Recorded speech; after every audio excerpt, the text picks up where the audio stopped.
Some things you should never do when visiting Italy. They are faux pas, frowned upon, and fundamentally forbidden. And one involves an unwritten curfew that most tourists, maybe even you, are unaware of. Come with me as we tiptoe our way around these delicate issues that could save your vacation, your money, or just leave you scratching your head. You should never buy water. Most cities have fountains like the one behind me here where you can fill up your bottle when you're on the go if you plan well and know where the fountains are. Or if you've bought a plastic water bottle, drink it, finish it, then when you see a fountain, refill it. It's good for the environment. And don't worry, you're not gonna get food poisoning or some sort of strange bacteria. No, no, no, they're set up just for drinking. And in fact, this one here has acqua gassata, or sparkling water, as well as still water. Yeah, we're in Italy. One phrase to keep in mind when you're out and about, especially if you're in the countryside, is look for a phrase above the fountain that might say acqua non potabile. That means the water's not drinkable. I remember one time when I was living on Lake Como, I'd ride my bike past this fountain all the time, always fill up my water bottle, and then about a year in, they put up a sign, acqua non potabile. I was wondering, for how long was that water not drinkable? But don't worry, almost all the fountains have drinkable water. And what about tipping? Should you leave tips when you're eating and dining around in Italy? Well, I'll get to that, so hold on. You should never dress inappropriately. Don't dress like you're a beach tourist or you're going to the nightclub. Wear sensible shoes. Don't walk around in flip-flops or high heels or some sort of dress shoes. Italians don't do that anyway, and your feet will thank you for it. Also consider, if you want to get in and out of some of the famous museums or churches, you're gonna need to dress appropriately for the church's standards. Yes, this is religion with its own traditions and superstitions. So within churches, don't be surprised if you're wearing shorts or a revealing top, they're not gonna let you in. And a bonus tip for you, I've seen you out there wearing your baseball caps with the logos or the big brimmed sun hats if you're a beautiful girl walking around with your hat on. They're pretty cool looking, I'll admit, but nothing makes you stand out more like a tourist, especially one from the United States, when you're wearing those big hats or the baseball caps, because Italians don't wear them. If you need to do something to keep the sun off your face, and I don't blame you, in the summertime, it's hot in Italy, wear something simple. Taxi! Never try to hail a taxi on the street. This isn't New York City or Sex and the City. If you need to get a taxi, the best advice, well, don't take one. The prices are really high here in Italy. But if you need to get one, find a taxi stand. You'll see them around. They're orange signs with the black lettering, taxi. Or if you're at a hotel, have your hotel receptionist call you one. Never expect punctuality. It annoys me to no end. An Italian will say, I'll be there at 10, and they won't show up until 10:20, 10:30. Or worse yet, they call you at 10 o'clock and they say, hey, I'm running late, scusa me, oh, I'm sorry. It's terrible. This relaxed way of life, or should be called inappropriate, inconsiderate way of life, spills over into everyday life and will affect you when you're on vacation. It affects the trains, it affects the bus schedules. All those things are always running late in Italy. And oh yeah, you'll have strikes too. Don't ask me why, but they're striking about every other Monday. I mean, we love you Italians, but as a tourist, you should never expect punctuality here in Italy. Never assume locals speak your language. Where can I get some seafood pasta? It's rude to just go up to a local and start talking in English as if they're going to understand everything you say with your cadence and your speed. My suggestion to you is go online, buy a phrase book. I linked one down below for Italian phrases. Use your Google app for conversation and to look up some key words. Or before you visit, just learn a few basic phrases. Here are a couple for you. Buongiorno, up until about 4 p.m., from the morning till about 4 p.m. After that, you say buonasera. Both of those mean hello. The next phrase, parli inglese? Parli inglese? Do you speak English? Parli inglese? And then add on to that, if you're an expert like I know you are, per favore, per favore. Even my Italian after all these years is not great, but let's try it. Buongiorno, parli inglese, per favore? Buongiorno, parli inglese, per favore? That means hello. Do you speak English, please? And another couple phrases you might want to have written down on your phone, ready to go, or circled in your phrase book. Non parlo italiano. I don't speak Italian. Or non capisco. I don't understand. Non capisco. Non parlo italiano. You will upset people if you go up and just start speaking English immediately without any respect to the person, their country, or their culture. Imagine you in the United States if a tourist came up to you and just started speaking in German. Wouldn't be great, right? Never rely on just a credit card. Bring cash with you because you never know when you'll need it. In some places in the public, you need to pay to use the bathroom. Yes, I know it sucks, but you gotta pay €1 or 50 cents to use the bathroom. Or if you wanna buy a bottle of water from a tobacco shop, or you wanna get another gelato from the gelateria and you find they don't wanna let you charge that small amount on a credit card, you might need cash. Oh, and if you want to throw some coins in a fountain for good luck, you have your cash. And yeah, here's a bonus tip for you. I said never rely on just a credit card. Well, don't rely on one single credit card. Pack 2 or 3 credit cards, also from different companies. That way, if one credit card is refused, or if you have one credit card stolen, you always have backup. My suggestion, carry 1 or 2 along with you and leave 1 or 2 in your bag back at the hotel. That way you have a backup solution and you're not left stranded. Now, what about paying cash for a cappuccino at a bar or a restaurant? And what about this mysterious cappuccino curfew? Well, hold on, we'll get to that. Never tip when you're out and about for dinner or lunch. It's all folded into the price. And the waiters, they're not working for the tip, they're on a salary job.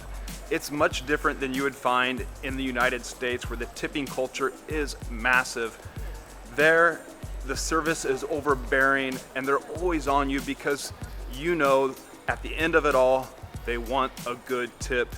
Here on the other hand, well, the service isn't always that great and sometimes they're slow to bring you your next plate of pasta or your second course or your next glass of wine, but that's okay because you know at the end of it all, they're not gonna be fussing about how much, what percentage you left in tip on the bill. Now, no hard worker is gonna turn down free money, and if you must leave some money on the table, just drop €1 or €2 on the table. Don't make a fuss about it, and certainly don't ask to add that percentage onto the bill when you're paying with a credit card. In Italy and in Europe in general, there's none of this tipping culture, and we're thankful for it. Now, I want you to be warned. These credit card machines with the percentage of tips are starting to creep their way into Europe. The other day at the Munich airport, I ordered a coffee and I went to pay and she pointed there, select your tip and then pay. And I thought, why do I need a tip? She just punched a button on the coffee machine, gave me my coffee. Why do I need to add a tip to that? Look, in Europe, there is no tipping culture. I don't know if these machines are just starting to add it because they're coming from the United States or what. Select 0% and move about your business. I know this probably goes without saying, but never cross the road without looking both ways. And that's especially true here in Italy. Italian drivers always think they have the right of way. So pay attention when you're crossing the crosswalks. Never go unprepared. Remember the 7 P's. Proper planning and preparation prevents piss poor performance, and that applies to you when you're taking your Italian vacation. Think about those iconic sites you might want to visit in the big cities along the way. The Colosseum in Rome, the Statue of David in Florence, or the Last Supper in Milan. Or just think about your dinner plans. Is there that restaurant that you've been wanting to go to, the famous spot that your cousin told you about there in Milan? Well, book 1 or 2 days in advance so you're making sure you have a table, and maybe a table outside there on the terrace. You can call up. Most of these places will speak English. Just remember the phrase, buongiorno, parli inglese per favore, and you're on your way. Look, I'll be honest, it's a lot to remember. I made a PDF that you can download, have in your pocket for when you're visiting Italy. Everything you need to know about hotels, restaurants, how to get to and from Italy, and how to get around Italy. There's also a Dining in Italy PDF. Both of those you can download, have in your pocket for when you're walking around enjoying Italy. Check the link in the description. Never insult Italian food. There are some dining no-nos or things you should never do when you're eating in Italy. At least don't get caught doing them. One, sprinkling Parmesan cheese on any sort of seafood pasta plate. Another one is using a knife and fork to eat your pasta. Don't cut your spaghetti with a knife, and don't use the spoon even if they offer you a spoon. Instead, learn how to twirl and swirl it with your fork, and you'll be dining like a true Italian. And when they bring you out that bread, don't ask for balsamic vinegar to go along with the olive oil to dip with your bread. It's not done here in Italy. Oh, but the great thing to do with the bread is save it and use it as you're eating your pasta as a way to help you eat your pasta. Also at the end, do what the Italians do, la scarpetta, and you just take the bread and scoop up, soak up any of that last remaining goodness pasta sauce, eat it. Oh. And when you're ordering your food, don't ask for modifications to the plate. Pick the plate of pasta or the dish you want off the menu and go with it. Don't say, hey, yeah, I want the carbonara, but can you hold the pork? No, it's not done that way here.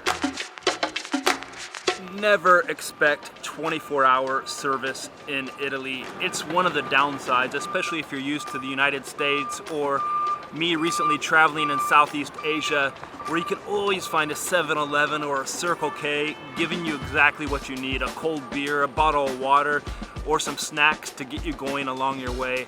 So many times here in Italy around 10 p.m. or so, I thought, I could really use a bottle of beer or a bottle of water, but there's nowhere to go to buy this. Maybe you can go down to the local corner bar and ask them if they'll sell you one, but it's inconvenient. It's not a convenience store. And on that note, don't expect to dine in restaurants outside of the normal lunch and dinner hours. Lunch hours are 12, 12:30, all the way through 2:30, 3 p.m. Dinner hours, now pay attention, you can't eat dinner until maybe 7 o'clock, but normally 7:30, running all the way up till 10, 10:30, sometimes 11. So plan accordingly. If you need to eat outside those hours, well, try grabbing a quick sandwich at a bar or going to more of a fast food type place. Yeah, I know you're here in Italy, but that's what I recommend to you if you have to eat outside of those hours. Other than that, just get used to the Italian vibe and the Italian lifestyle. Never order a cappuccino after 11 a.m. in the morning. Hi, is it too late to order a cappuccino? It's not too late in the day. No, whenever you want. Okay, I do it cappuccino.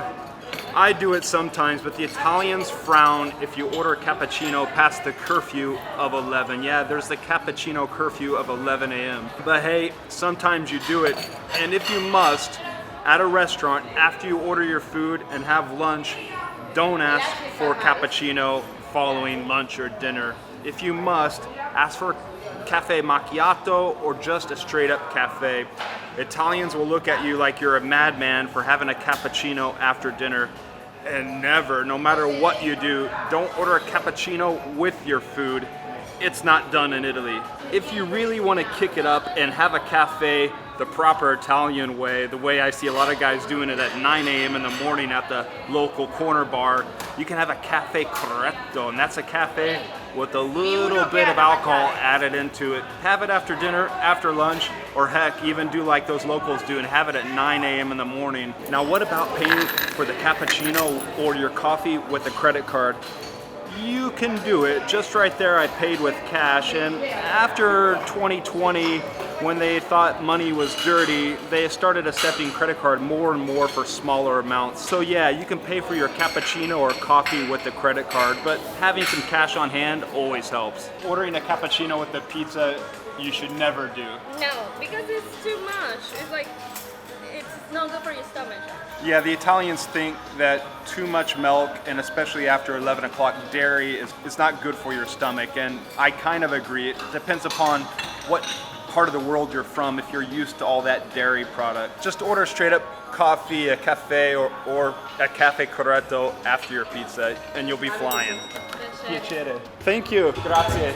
Even with all their rules, I love Italy, and the Italians, they're just so friendly. Now I know what you're thinking. This is all too much. Too many rules. This is vacation, not boarding school, right? Well, I have a solution for you. Hold on though, I gotta tell you about a few more things.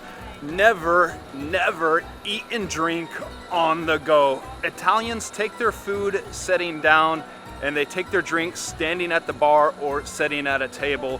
You'll never see them walking around with one of those big venti latte coffee cups that you have in the United States and other parts of the world. And they're not gonna be walking around with a hot dog in hand, letting the mustard go all over their shirt and just making a mess of themselves, but also more importantly for you, the visitor, a mess of the city with trash piling up from the tourist as they walk around and spill things. No, no, no, no, no. The only exception to this rule for the Italians, the only thing that they'll let slide, is their sacred and holy gelato. You can walk around eating a gelato, anything for a gelato. Never over spritz it. I like my spritz. I also like my Americano. It's a heavier version of a spritz. I also like Negroni every now and then. Prefer the Americano. Let me know what you drink. The spritz, but just don't overdo it. By that I mean, when you order your food at a restaurant, don't order a spritz to go along with it. Beer or wine is okay to have along with your food, but not a spritz. Leave the spritz for the hour of aperitivo. You can sometimes have them at lunch if you're an alcoholic, or if you just like spritz like I do. Or you can have them in that special hour, that golden hour between 5 p.m. and 8 p.m., the hour of aperitivo, and that's when people go crazy for these red drinks. I first saw them when I came to Italy. I thought, what are these red drinks that everyone's drinking? Well, it turns out it was the spritz or Americano with Campari, and they're all sitting around enjoying those with some finger foods. That's the hour of aperitivo. After that, you stroll, find your restaurant, and have dinner, but you certainly don't have a spritz along with dinner. Have a beer, have a glass of wine, and afterwards, you can order a digestivo, a grappa, or an armato, and you'll be happy you did so. Never overdo it. Breathe. Just relax with me. Remember I said I have a solution for you to all these rules that just maybe seem like too much for you on your vacation? First, do me a favor and click that like button right down below. It helps with this video. Thank you so much. Also, I don't know if you're yet subscribed, but a lot of the viewers aren't yet subscribed to my channel. So while you're down there, click that subscribe button. It helps my channel, helps these videos get out to a much wider audience. People like yourself who love Italy, love traveling the world, and love exploring. I have a bonus tip for you, but before I get to that, I want to remind you, never do too much. Remember we spoke about that? And by that I mean, when you're coming to Italy, if you have a 5-day or week-long trip, don't try to squeeze all of Italy into that week-long trip. It's going to be overboard too much. Give yourself a couple of days in each city to explore, a bit of time to relax, soak in the vibe, and savor the moment, your vacation. Also, the great thing about Italy, there are no rules, and the rules that they have, they're barely enforced. So you could take everything I've given you and toss it out the window and forge ahead with your plans. Drink cappuccinos at 10 o'clock at night. Who cares? but maybe keep some of these nevers in mind when you're visiting Italy. The bonus, never be too silly or too touristy in Italy. Be warned, there are a lot of scammers in this country, but don't you worry, I made a video about that and everything you need to know. You can watch it here. See you there next.